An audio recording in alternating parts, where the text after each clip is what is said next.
నా ముద్దుల పెళ్ళామా ఇంకా రెడీ కాలేదంటే పెళ్లికి రావట్లేదా? ఎలా రమ్మంటారు? కట్టుకోవడానికి మంచి చీర కూడా లేదు. ఏంటి ఎదురుగా ఇన్ని మంచి చీరలు పెట్టుకొని కట్టుకోవడానికి చీరలు ఏమంటావేంటి? ఇవి నావి కావండి, గోపాలం గారి బాధ్యవి. నిన్న గోపాలం గారి ఇంట్లో లేనప్పుడు గోపాలం గారు వచ్చాక ఇవ్వమని లాంటి వాడు ఇచ్చేళ్ళాడు. అదే మరి ఎతకపోయిన చీర ఎదురు కావడం అంటే. ఇందులో నీకు కావాల్సిన ఫస్ట్ క్లాస్ అయిన చీర కట్టుకుని రెడీ అయిపో. అయ్యయ్యో, వాళ్ళ ఆవిడ చీర అడగకుండా కట్టుకుంటే గోపాలం గారికి కోపం వస్తుందేమోనండి. వాడు మహాని కోపం కూడానా? వాడు మహా అయితే ఫీల్ అవుతాడు, లేకపోతే కూలిపోయి కుళ్ళిపోతాడు. వాడి సంగతి నేను చూసుకుంటాను కదా. ఇదిగో ఈ green and red border sorry బ్రహ్మాండంగా ఉంది, కట్టుకో. నేను వెళ్ళి ఆటో పిలుచుకొస్తాను. ఓకే?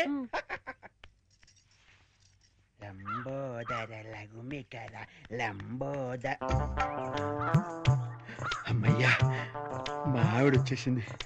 నా కష్టాలనే తిరిగిపోయింది. గమ్మత్తు చేస్తా, గమ్మత్తు చేస్తా.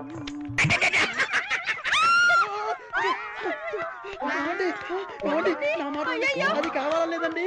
అయ్యో ఏమండి, అయ్యో ఆవిడ ఏమనుకుందో ఏమిటో, నేను దానికోసం అనుకుందేమో. అయ్యో నేను ఏమీ చేయలేదండి.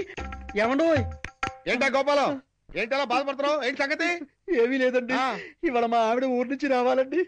రాలేదని ఫీల్ అవుతున్నావా? కాదండి, మా ఆవిడ చీర కట్టుకున్న మీ ఆవిడని చూసి మా ఆవిడ అనుకుని వెనక్గా వెళ్ళి గట్టిగా కావలించుకున్నానండి. ఆనందం గారు, నేను కావాలని కవలించుకోలేదండి, ఏదో పొరపాటున. ఓకే ఓకే ఓకే, ఏదో పొరపాటు అయిపోయింది అంటున్నావు కదా, దానికి అలా కాదండి. ఏదో చీర చూసి పొరపాటు పడి మీ ఆవిడ్ని కావలించుకున్నానే గాని మీ ఆవిడ్ని కావలించుకోవాలని కల్లో కూడా ఎప్పుడు అనుకోలేదండి. ఒకవేళ అలాంటి కోరికే మనసులో ఉంటే మనసులోనే దాచేసుకుంటాం కానివ్వండి, మీ ఆవిడ్ని కావలించుకునేంత సాహసం చేస్తామా చెప్పండి? ఆనందం గారు, నేను మీ ఆవిడ్ని కావలించుకున్నందుకు కావలించుకున్నాను 100 సార్లు చెప్తావు. నేను ఎన్నిసార్లు కావలించుకోలేదు? కంపర పుడుతుంది అంటే నేను మీ ఆవిడ్ని కావలించుకున్నందుకు మీరు ఫీల్ అవుతున్నారు కదూ? నేను ఫీల్ అవటం లేదు గోపాలం. ఏం కాదు, మీరు ఫీల్ అవుతున్నారు. మీ విసుగు చూస్తే అర్థం అవుతోంది. నేను ఫీల్ అవటం లేదు గోపాలం. నేను ఒప్పుకోను. పరాయి మగవాడు సొంత పెళ్ళాన్ని కావలించుకుంటే ఫీల్ అవ్వకుండా ఉండేందుకు మీరేమి దద్దమ్మలు గారు? దద్దమ్మలు, సన్నాసులు, చవటలు అయితే పరాయి మగవాడు పెళ్ళాన్ని కావలించుకున్నా కూడా పట్టించుకోరు. కానీ మీరు ఆ టైపు కాదు కాబట్టి మీరు ఫీల్ అవుతున్నారు. నాకు తెలుసు. ఓరే నీ పిండాన్ని పిల్లులకు పెట్ట, ఈ రేంజ్ లో తింటున్నావేంట్రా? ఓకే, నువ్వు నా పెళ్ళాన్ని కౌగులించుకున్నందుకు నేను ఫీల్ అవుతున్నాను రా. ఇంకా సేపు నా కళ్ళ ముందు కనపడ్డావంటే నిన్ను ఫ్రై చేసుకుని పరపరా తింటాను రా. వెళ్ళవతలకి అమ్మా, నువ్వు ఎన్ని పూజలు చేసినా కనిపించని నీ కృష్ణ భగవాను నా వెంట పెట్టుకుని తీసుకొచ్చాను. కృష్ణ భగవాను నీతో తీసుకురావటం ఏంటారు? నీ మొహం దేవుళ్ళ ట్రెండ్ మారిపోయింది. నేను 2 తిట్లు తిట్టేసరికి దబామని ప్రత్యక్షం అయిపోయాడు. ఏంటేంటి, దేవుడు కనపడ్డా? చూపిస్తాను, రండి రండి. వదలరా. అబ్బా అడుగో.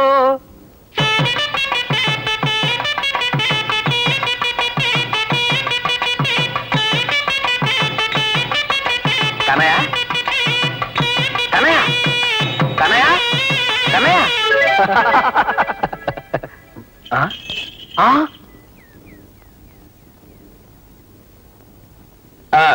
ఇదిగో వెళ్దా. ఓహో, ఇక్కడ కూర్చున్నావా? అమ్మా రే గోపన, రండి రండి రండి. ఇదిగో కన్నయ్య, అదేనే శ్రీకృష్ణ భగవానుడు. దండం పెట్టుకోండి. కిట్టయ్య, నీకు తప్ప అన్యులకెవరికి నా రూపం కనిపించదు, నా మాటలు వినిపించవు. ఓహో, అదొక ట్రెండ్ ఉందేంటి? థ్యాంక్స్ అమ్మా. అది సంగతి. కన్నయ్య నాకు తప్ప ఇంకెవరికి కనపడ్డంట. కన్నయ్య కాకరకాయ. ఊరుకో కిట్టయ్య బాబు, కలియుగంలో దేవుడు కనపడ్డం ఏంటి? అమ్మా, వాడు పగిలింది. ఇప్పుడు దేవుడు కనిపించాడా?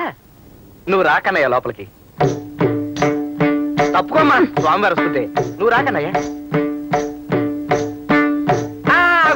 కిరీటం తగులుతుంది, తల ఉంచుకునిరా. అయ్యో గోపన్నా, అనుమానం లేదమ్మా. కిట్టయ్య బాబుకి ఏదైనా గాలైనా తగిలి ఉండాలా, ఆ బంగారం ఏదైనా చేతబడినా చేయించుండాలా.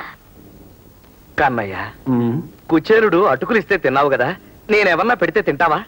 ఓ, నీకేమిష్టం? వెన్న కన్నా నాకు ప్రియమైనది ఏమున్నది కిట్టయ్య?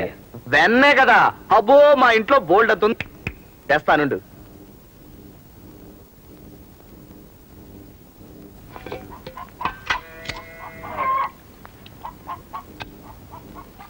కిట్టయ్య నువ్వు వెనపోస్తున్నావుగా ఎందుకురా?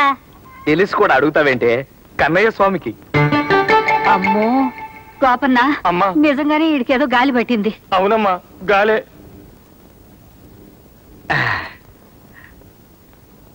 కన్నయ్య అరగించు.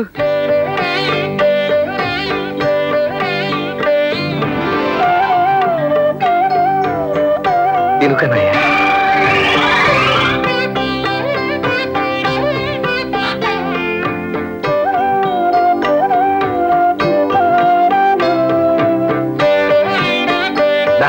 తిను. వెన్నంటే నీకు ఇష్టం కానీ నాకు ఇష్టం ఉండదు.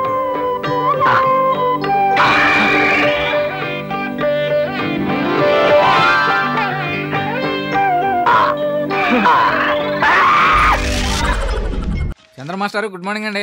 Good morning master. అవును, మీరు నర్సీపట్నం వెళ్తానన్నారు. హాఫ్ ఇయర్లీ పేపర్స్ కరెక్ట్ చేసిన తర్వాత మెల్లగా ఆదివారం వెళ్దామని. ఆహా.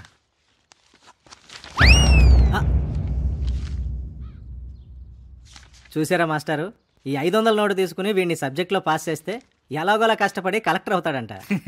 వేధవీడు నిజంగానే కలెక్టర్ అయితే ఇలాంటి 500 ఎన్ని నొక్కేస్తాడా? కన్నాలు వేసే వేధవని వీడికి 0 వేస్తాను. హలో హలో, నేను వెంకట్రావు మాస్టర్ అండి, నర్సీపట్నం నుంచి.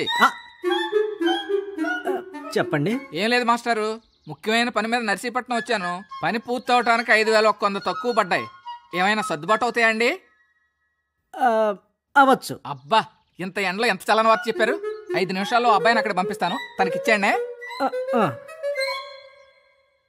మాస్టారు, ఏం జరుగుతుంది ఇక్కడ? మీరు ఫోన్ మాట్లాడినట్టున్నారు. మీరిక్కడే ఉన్నారా?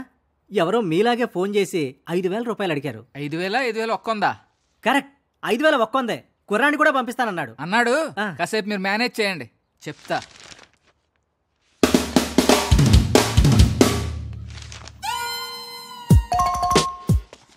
చంద్రం మాస్టర్ గారు, నేనండి వెంకట్రావు గారు అబ్బాయిని. ఓహో, మా నాన్నగారు మీకు ఫోన్ చేస్తానన్నారే, మాడతారా? వద్దులే, ఎవరినో పంపుతారనుకున్నాను, నిన్నే పంపారా? ఏం చేస్తామండి, మా నాన్నకు బొత్తిగా ముందు చూపుండదు. సేఫ్టీ కోసం ఒక 5,000 ఎక్కువ తీసుకెళ్ళానని చెప్తూనే ఉంటాను, వింటే కదా. ఆయనకేమో అస్సలు కామన్ సెన్స్ ఉండదు. నిన్ను ఏం జన్మరానిది బయట చేసిన అప్పులు చాలా పూల దాకా వచ్చేసా, నా పరువు తీసేస్తున్నావు. బాబు, నా జీవితంలో కంటికి అంకితం. ఏంటమ్మా ఈ పనులు? మీ నాన్నగారికి ఎంత పరువు ఉందో తెలుసా?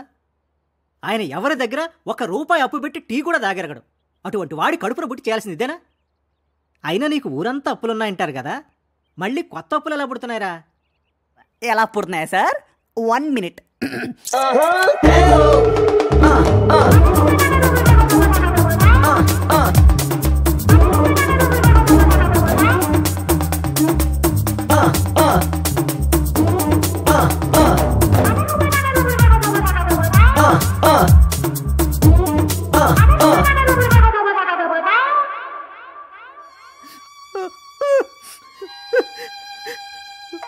ఒరే, నీ అవసరం నన్ను ఎంతగా కదిలిస్తనుకోలేదురా.